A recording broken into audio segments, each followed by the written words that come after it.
Do you know that there are some questions that don't require an auxiliary?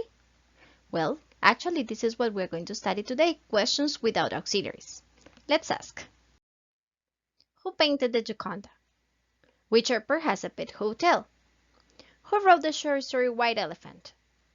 Which singer made reggae popular all over the world? You can have the answers to these questions, or maybe not.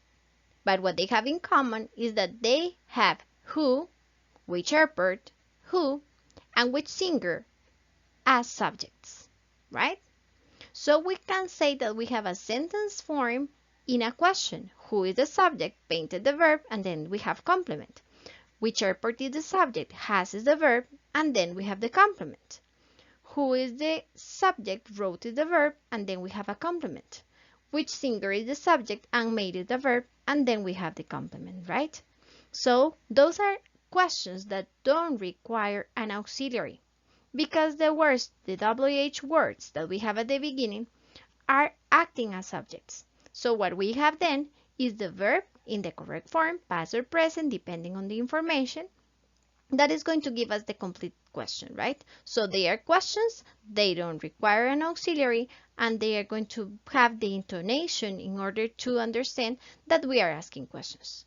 Now, let's see how they are formed. Usage and form of questions without auxiliaries. When the question word who, what, or which is the subject of the sentence, we do not need to use an auxiliary. Like in the example, who was the first man that walked on the moon? Who is the subject? Was is the verb, and this is the complement.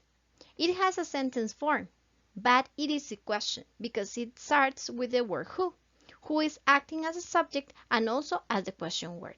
So this is the way in which we can ask a question without an auxiliary.